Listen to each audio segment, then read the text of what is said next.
Bienvenue sur Africa 24 dans cette nouvelle édition de l'Africa Tonight. Voici les titres de l'actualité.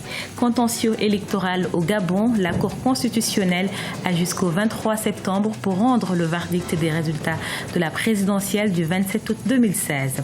Assemblée générale des Nations Unies, le président camerounais Paul Biya prendra part à la 71e session. La question migratoire sera au cœur des discussions. Et puis 5e édition des rencontres internationales d'art contemporain se tient actuellement à Brazzaville au Congo avec pour thème immigration artistique restée en mouvement. Au Gabon, la pression est de taille pour la Cour constitutionnelle.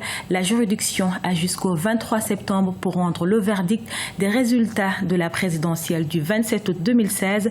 Les sorties médiatiques entre les deux camps se multiplient. La Cour devra trancher le contentieux post-électoral entre Jean Ping et Ali Bongo Ondimba. Richard Togbe, Nicolas Martin et Lys Elsie Akizimana. Le Gabon, toujours en attente de la décision de la Cour constitutionnelle. La juridiction a en effet jusqu'au 23 septembre 2016 pour rendre son verdict.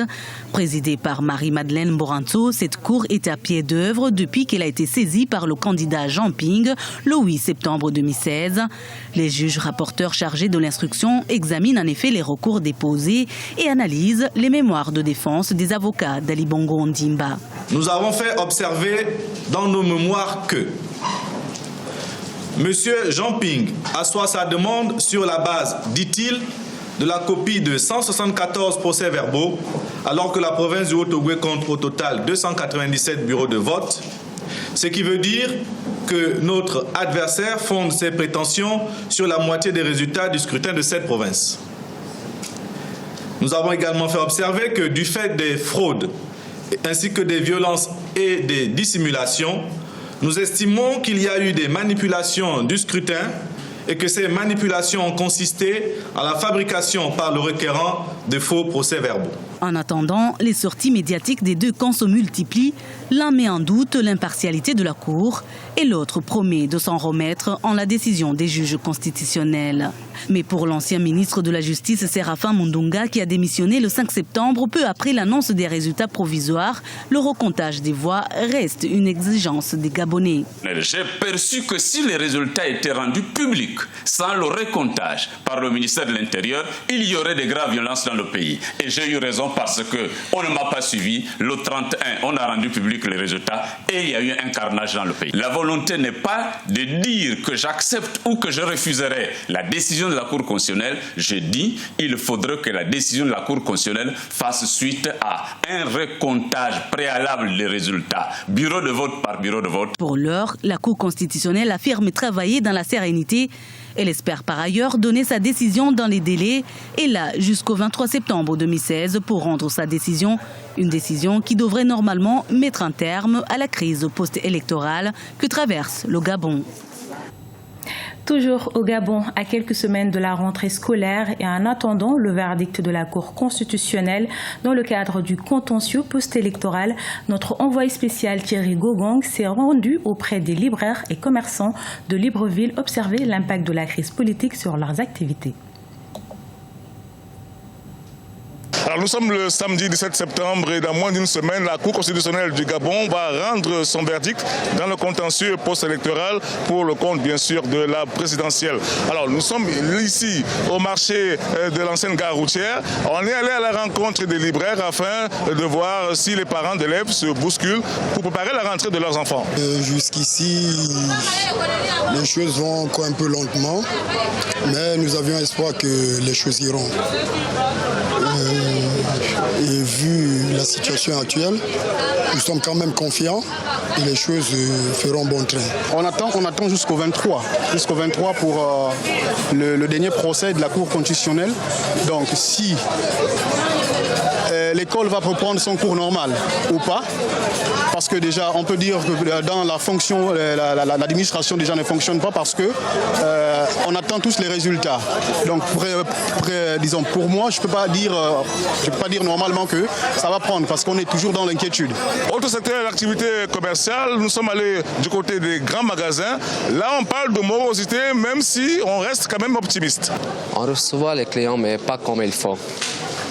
Donc c'est calmé, c'est trop calmé par rapport qu'à avant. Avant, ça marchait bien, mais avec la crise, là, élection et tout ça, ça chutait un peu. C'est pas comme ça que ça se passe pour développer les pays. Ça passe pour quand vous faites les unions entre vous, vous parlez entre vous bien, parce qu'avec les choses comme ça que vous faites, ça ne va pas développer les pays. Alors, tout le monde semble dans l'attente de ce verdict de la Cour constitutionnelle qui devait permettre de ramener une certaine stabilité politique dans le pays, bien sûr avec une influence sur l'économie et poursuivre la rentrée scolaire que les parents sont en train de commencer à préparer. Le dialogue politique en République démocratique du Congo ne s'est pas clôturé ce samedi comme c'était fixé. Un dernier échange a été programmé pour lundi 19 septembre. Pas d'accord en vue sur un nouveau calendrier électoral. La commission électorale a ainsi déposé un recours auprès de la Cour constitutionnelle. La CENI demande le report de la présidentielle. Elle estime qu'avant la refonte totale du fichier électoral, elle ne peut pas convoquer le corps électoral et donc le scrutin. Je vous le disais en titre, au Cameroun, le chef de l'État, Paul Biya, prendra part à la 71e session ordinaire de l'Assemblée générale des Nations unies. Le sommet qui s'ouvre ce lundi prendra fin le 26 septembre. Au menu des discussions, la gestion des migrants et réfugiés. Mélina Bokassa.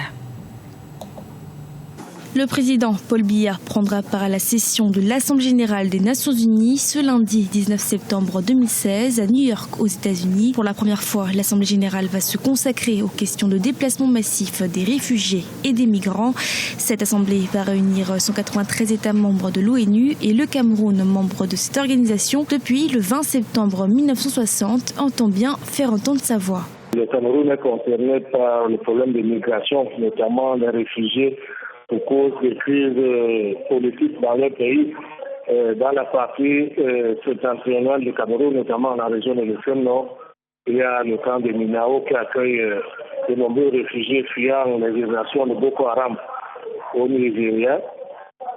Et donc, c'est un gros sujet de préoccupation au Cameroun. On peut penser que Paul Biya est venu à la famille de Noni pour en parler. En effet, le Cameroun continue de recevoir des réfugiés, des demandeurs d'asile provenant de pays limitrophes, principalement de la Centrafrique et du Nigeria. Actuellement, le pays accueille près de 350 000 réfugiés et migrants de plus de 35 nationalités. Cette situation-là arrive au moment où, il faut le dire aussi, le Cameroun subit une crise économique qui ne dit pas son nom.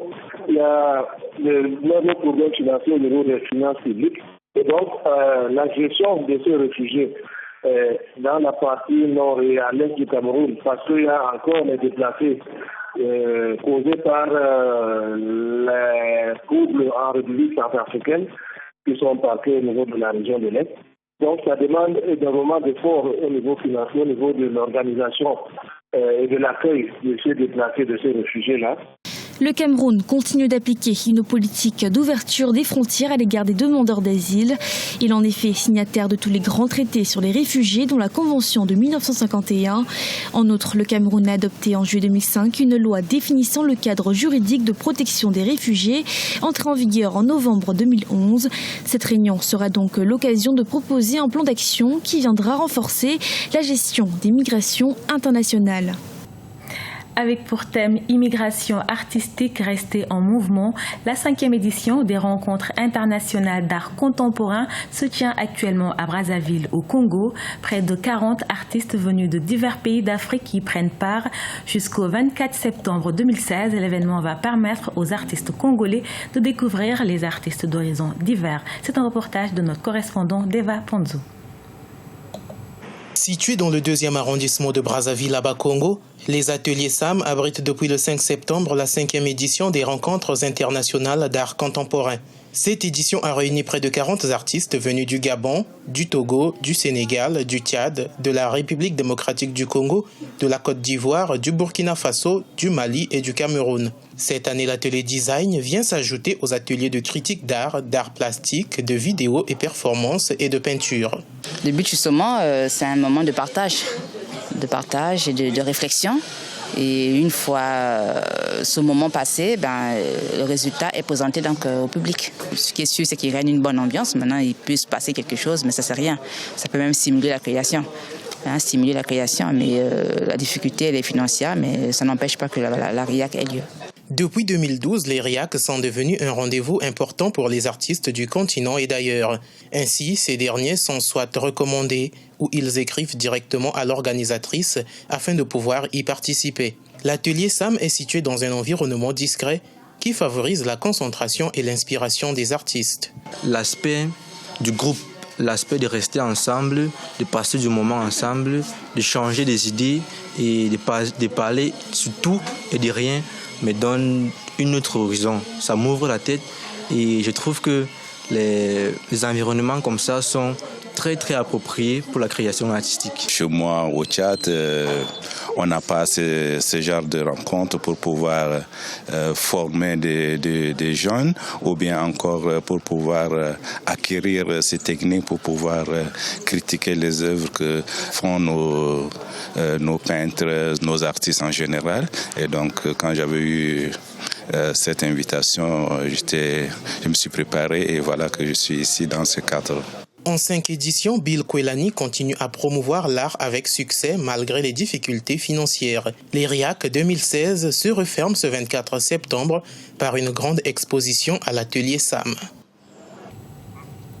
Ce journal a été réalisé par l'ensemble de la rédaction. Nous vous remercions pour votre fidélité. Dans un instant, une nouvelle édition de l'actualité sur Africa 24.